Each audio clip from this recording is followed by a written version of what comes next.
Member of the press, distinguished guest, ladies and gentlemen, and friends of Thailand. Let me begin by surprising Kun Thanathorn that the first time that I hear him speak was here at FCCT.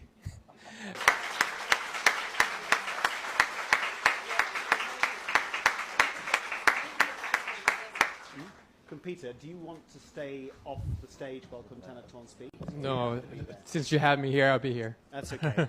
I think we all appreciate that there is a different role for both of them now, and that is explicitly stated. You have a parliamentary faction and you have a movement. And Kun Thanathorn, perhaps you could start by explaining to people here, having lost your party, what you're now going to do with your movement. ขอบคุณครับคุณโจนาธาน First of all, I would like to thank the management of FCCT for accepting us here tonight, and I would like to thank you all for the attention you have for us as well.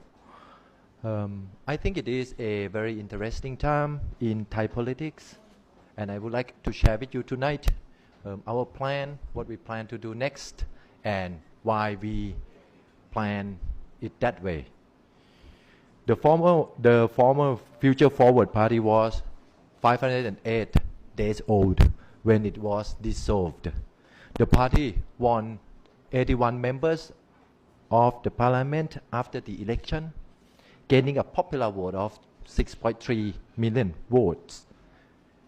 And yet, it was dissolved by the ruling of 7 constitutional court judges on 21st February 2020. The court ruling forces us to evolve. Future Forward Party is a vehicle for people who say enough is enough. For those who know that without the intervention of the unelected, undemocratic forces, military or otherwise, Thailand can be a better place, a more equitable society for all. It was a vehicle for those who are ready to fight for democracy because they know that the future of their children is here and now. The party was dissolved, the vehicle shattered, but the people will continue the journey towards our shared destination. We announce here and again that we will not surrender. It's too soon to cry. It's too soon to give up. As long as the junta rules, the struggle continues. Many parties have been dissolved before us. The establishment, they think that dissolving political parties could destroy oppositions, allowing them a firmer grip of power. We will prove them wrong. We will prove this time is different. This is not the end of the story as they had hoped. For us, it's just the end of chapter 1. Now chapter 2 begins. The court ruling forces us to evolve. As once the leader of the third largest political party in Thailand, I do understand the power, the constraint, and the limitations of a political party. Now I'm no longer a part of any political party. I no longer possess any power to shape laws. But I also no longer have the constraints and the limitations arising from electoral and political party regulations. I can move more freely now. And with that in mind, I have announced the creation of the Future Forward movement soon after the party was dissolved. What is Future Forward movement? Future Forward movement is a network of like-minded people. It's a movement rather than an organization. It is liquid rather than solid. It has no legal entity. We will start with 60,000 strong members of the former Future Forward Party. We will gather people of all age groups, occupations, and genders who are determined to fight against the rule of the junta and to promote equality and democracy in this country. Future Forward movement will have 3 missions. First, to challenge in the upcoming local elections. Local politics in Thailand has long been dominated by a handful of families. These families often use money and the threat of violence to monopolize their powers. And very often you find these families in support of the military intervention into politics. We believe change is long overdue. We believe that with good policies, with determination, a strong stance against vote buying and money politics, and by maximizing the use of technology, we could bring freshness to local politics in the same way we have done to politics at the national level.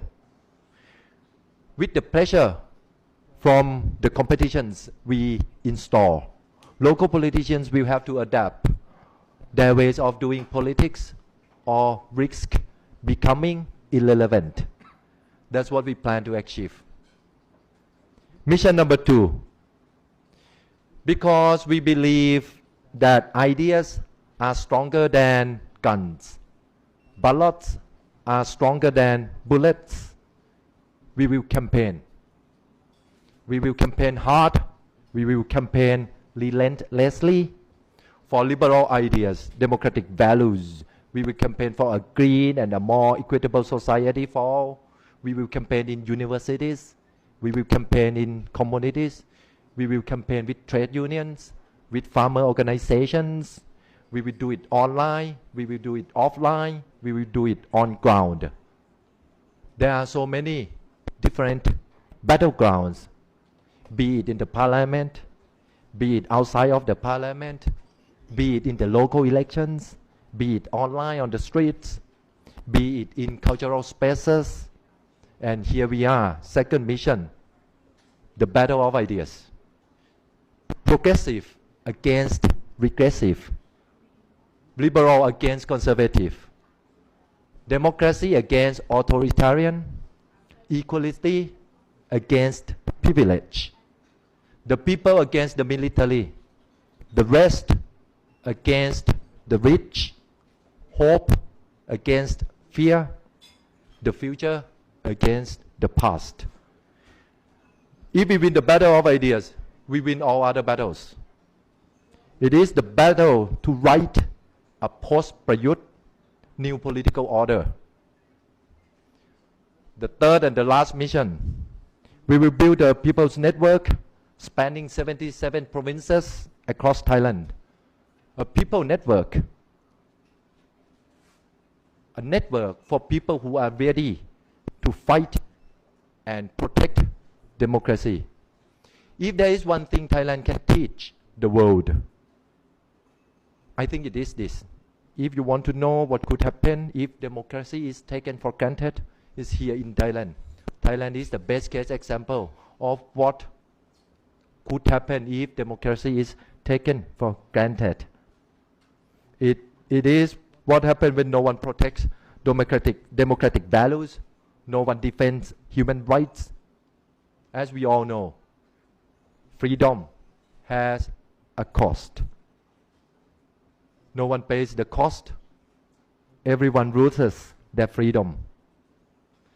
And that is precisely why we need people's network strong enough to withstand the force of the junta. The people network, the network that is ready to fight for democracy, it is a network of people who are ready to risk their lives to rebuild democracy in this country, who are ready to protect and nurture the dawn of democracy once we topple the Prayut regime. This is the 3 missions of the Future Forward movement: changing the landscape of local politics, pushing the boundary of the battle of ideas, and building the people network to fight for democracy. Many of you may ask why. Why do we have to do all this? Why we couldn't just stop? Many people ask me. Let me tell you why by giving you one example. 2 weeks ago, during the no confidence motion debate in the parliament, we exposed evidences suggesting that Thai army operates information operation against the opposition parties and against the people who oppose the rule of the junta.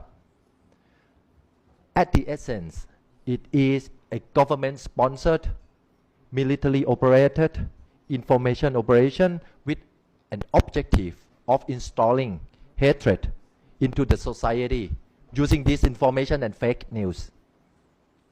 From the leaked information we gain, our rough calculation tells us that there are thousands of military officers working day in and day out, sending fake news and hate speech to discredit us across all social media platforms.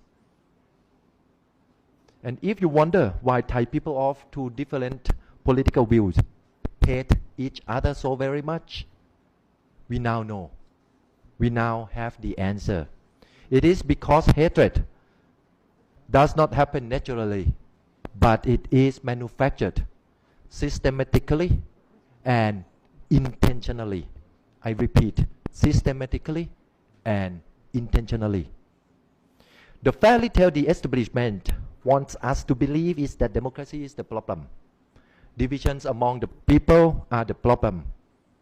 Democracy doesn't work here in Thailand.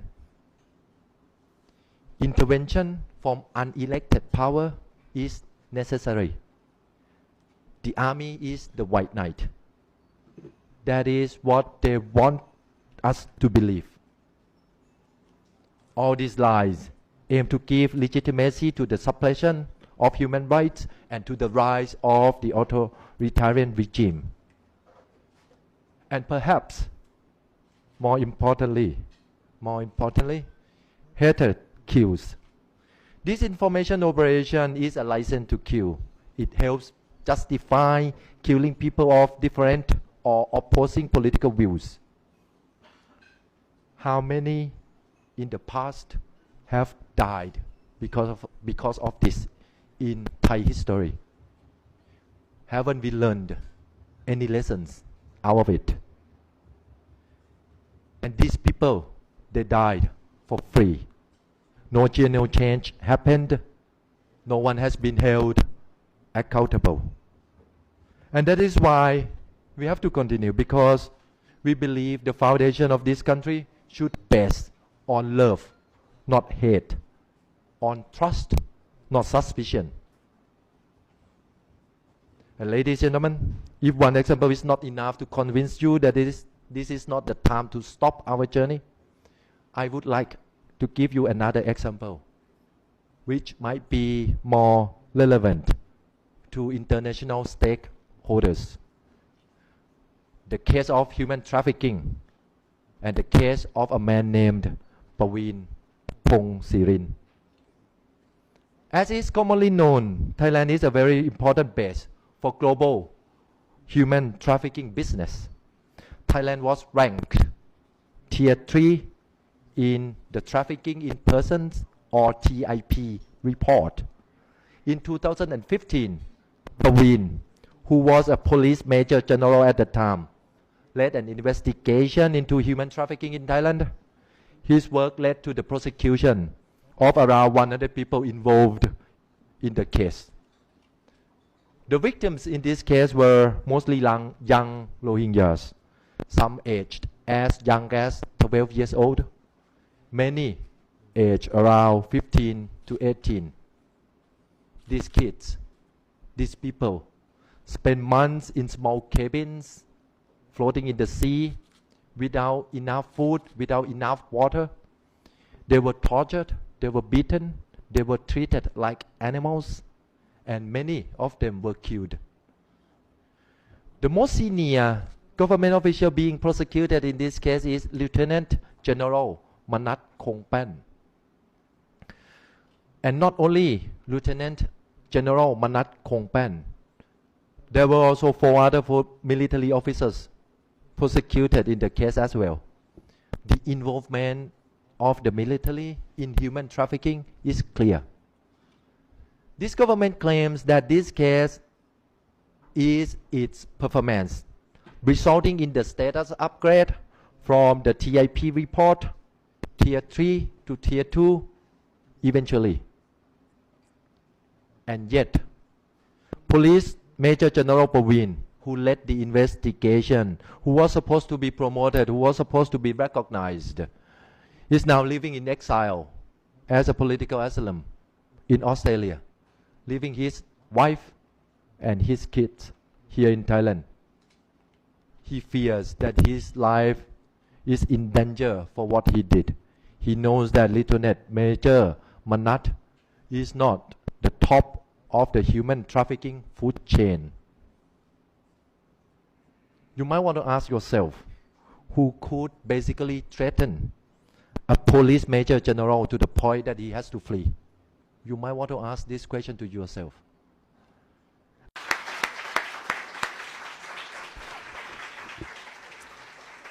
Thank you, Kuntanaton. I'm going to let you go straight away, Peter, and explain to us what you're going to do with the block of seats that you still have left in Parliament.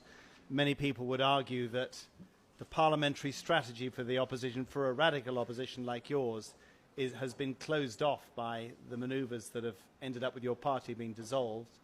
How do you see it? Member of the press, distinguished guest, ladies and gentlemen, and friends of Thailand. Let me begin by surprising Kun Thanathorn that the first time that I hear him speak was here at FCCT. Back in April 2018, I was sitting where that gentleman was sitting there, and it was him that he used the word ideas are stronger than guns, and it was him who spoke about, how democracy sometimes need an occasional disruption to shake up the status quo. And that was his words that shook the fire inside my heart. And it was probably like 6 or 7 months after, I think you called me in December, huh? So it was April that I listened to him, so I knew who he was. I knew who he was about, but he didn't know much about me, but he made a call and we had a discussion, and it was about an hour, and that's when I joined the party, because he said in a sentence that Thailand needs a structural change and not just like a small policies where you give out cash and things like that in order to realize the potential of Thailand. And it's quite ironic that I'm sitting here next to him a year later. I think let me address the big question, the elephant in the room. The question is probably what next for the remaining 55 MPs. The short answer to that is fighting forward. We're still pretty much solidified together in our ideologies, in our plans, in our strategies, in our policies. We still aspire to take Thailand toward a meaningful, functional democracy with a fair economic system. We aspire to make Thai people equal and bring the country together to face many challenges that define our generation. A rise in extreme inequality, the retreat in democracy, and a specter of a warming global planet. As a representative of the remaining 55 MPs, the values of our new party will be defined not just by our words, but also by our actions. There were 5 bills that our previous party has submitted, and our new party will submit and will continue in the parliament. First, a bill to cancel 17 orders of the military juntas. Second, a labor protection bill that expand maternity leave and increase minimum wage along the CPI. Third, a bill to end military conscription, which we will believe it will modernize our military into an effective fighting force that is equal to the threat of the 21st century. Fourth, a bill to end monopoly over liquor industry, in which I am the person in charge to end monopolization of liquor and to realize the quality and the value of communal and the spirit of Thailand, to make sure that the world smell the Thai spirit. Fifth, our next endeavor, which I am also the person in charge, is the Clean Air Act, the Clean Air Bill that will solve pollution, including PM 2.5 crisis once and for all, like our other countries, our friends here, like our neighbor here in Singapore. Meanwhile, you know, the parliament is in recess. We still have many committees in the parliament in which our party presides over. We are pushing an agenda to end legal but inhumane forest eviction cases across the country. Do you know that there's 80,000 cases of people with land justice issues that's second to drug trafficking here in Thailand? Just people fighting for their right to live, pretty much, a place for them to live, and that becomes quite an inhumane eviction cases across the country, and that needs to stop. Fight for the rights of local and indigenous communities over natural resources and industrial and mining practices that polluted our country. Protect human rights and freedom of expression to ensure that protesters and students, younger generations, the future is theirs, that they can participate in political process without facing retribution.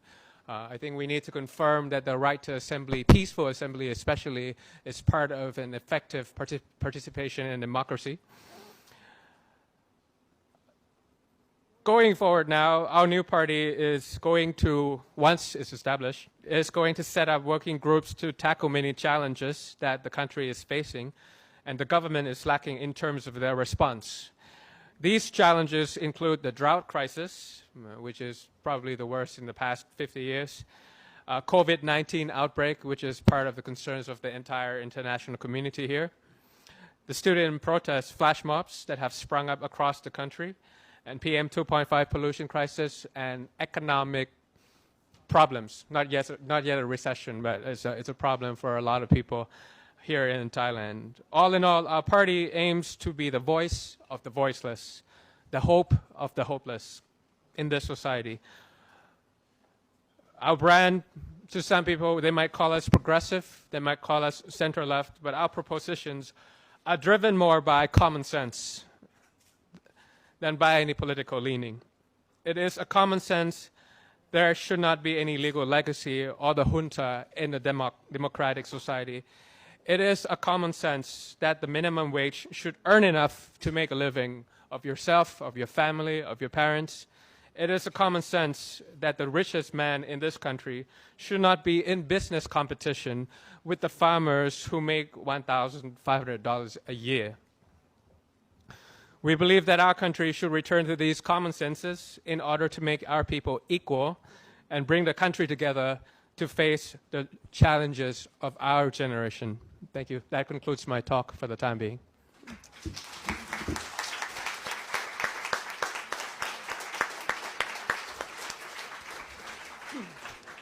Thank you very much, both of you. I mean, that's quite a divergent strategy. There are going to be a lot of questions tonight, and I want to encourage all of you who've got questions to get a chance to put them there. I can't even see the microphone at the moment. Julian's found it.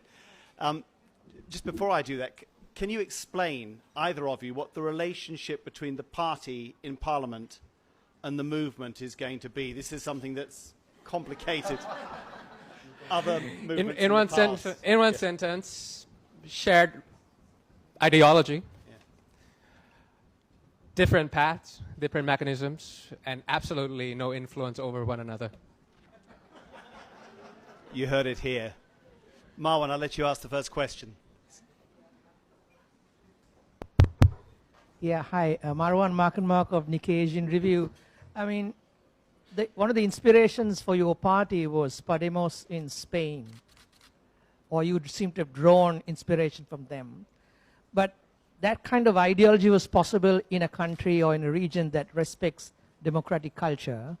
As you've explained, the problem in Thailand is that democracy is seen as something antithetical to the establishment. So while, yes, you're going to challenge the white knights, how do you get the Thai public to accept that actually democracy is the better alternative to a military regime? Thank you.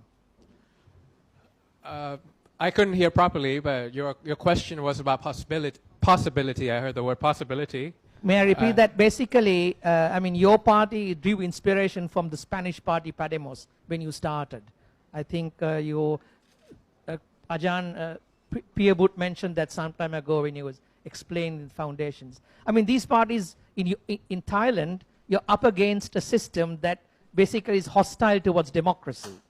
So while you're presenting new ideas, how do you convince the greater public that democracy is actually the solution to get over the logjam in Thai politics? Thanks. Yeah, but the question is, I think as of now, I think the public is convinced. What you've seen in the past 2 or 3 weeks from the newer generation is starting to move towards provinces and moving towards labor, that they're demanding change and they're demanding participation within every part of the society. I think my role and responsibility to make it possible, to your question, is to make sure that we stand for ideas and values to make Parliament does what it's supposed to do. And I think there's a couple of things that the Parliament is supposed to do. First is to represent their electorates, represent the people. I visit them, I listen to their problems, and I speak on their behalf. Second, obviously, Parliament make laws, and obviously I explain to you what our 5 laws were about. Some are political, some are social, some are economic, and the third one is to keep the government accountable. And we tried our best during the no confidence vote. Yes, we have prepared for 3-4 months before the dissolution on the 21st, and just me taking care of macroeconomic situation. I was the first to speak for the party, and there's remaining 10 or 12 of my colleagues who, to me, I think they did the job perfectly, given the circumstance, given the situation, given 3-day notice pretty much before they had to do their job inside the Parliament, and 3 of them outside of the Parliament. So I'm very proud of them, and 2 of them are right here with me, Kun Pichan and Kun Sirikanya, the remaining MPs that are here to support us. Outside the Parliament, it's just Kun Panika one as point well. that Marwan was making there, which I think is a valid one, which is that politicians have been successfully demonized here in Thailand as corrupt and hopeless, and Parliament, in a way, people view Parliament as optional, and the essential power resides, of course, with the palace, but with people underneath them. And how do you build up people's respect for Parliament and for democracy as the method by which you govern, when for so long they've been told that this is just where people take bribes and make money? My argument is that kind of old politics happened for the past 2 decades, for 20 years. And the newer generation who are graduating from college have experiences, some of them, and they use the word slippery slope argument.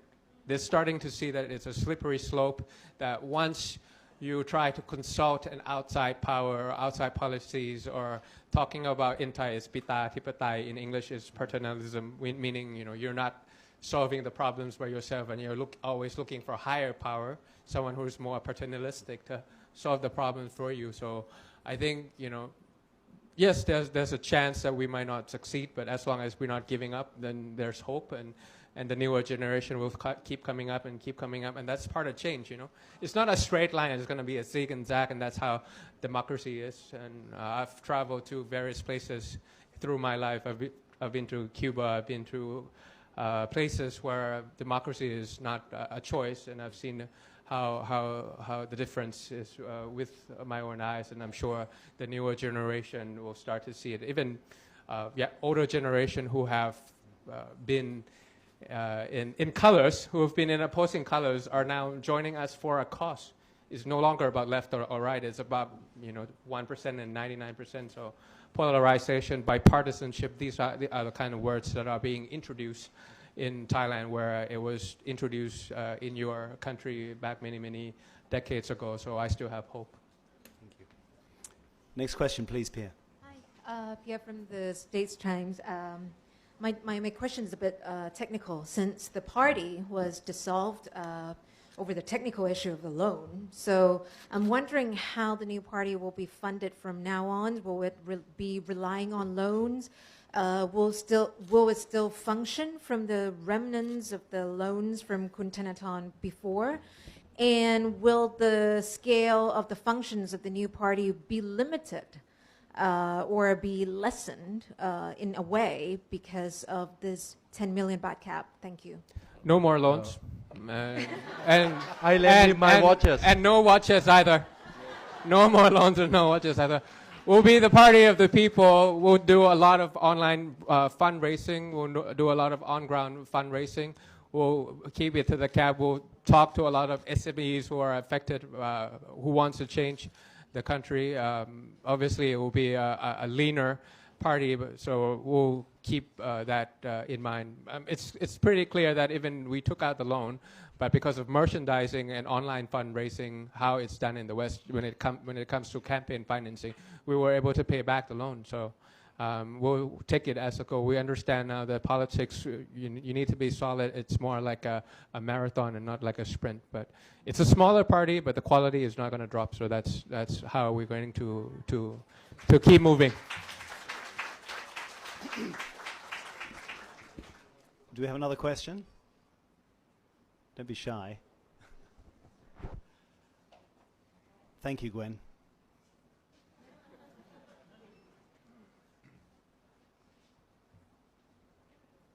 Everyone's worried about the fact that you actually mentioned the loan while you were here at the club. Yeah, I could have just yelled it over there. Actually, I was interested in both your perspectives from the perspective of a movement and a political party. Both of you, you talk about like being inclusive and reaching out across society and different colours can join.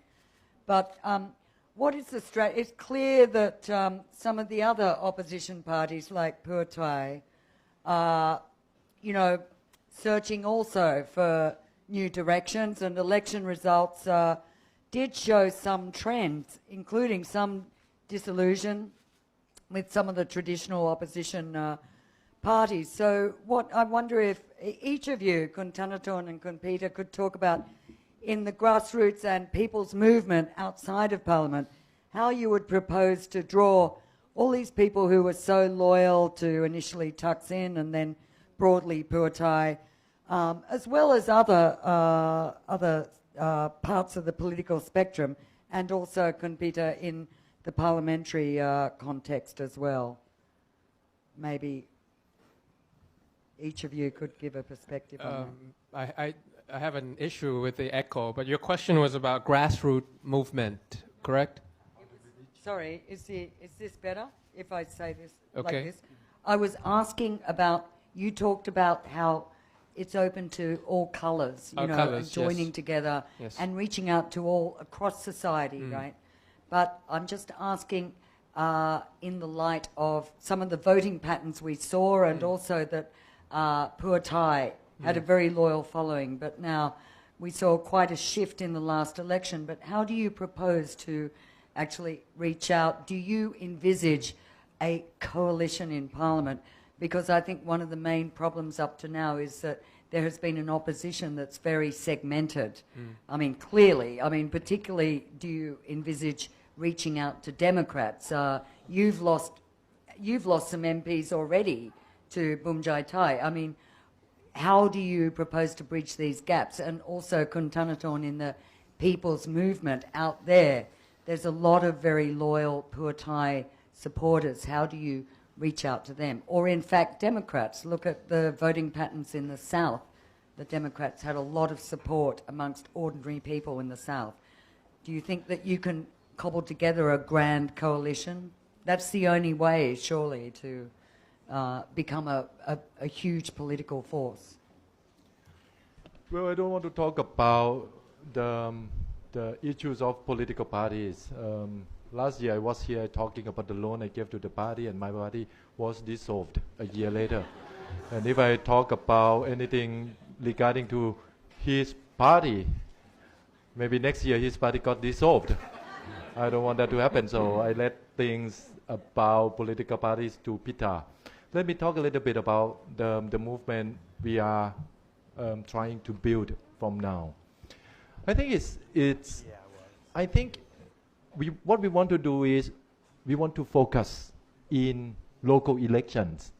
I don't know how much you know about local politics in Thailand, but local administrations in Thailand do not function very well, and we want to change that.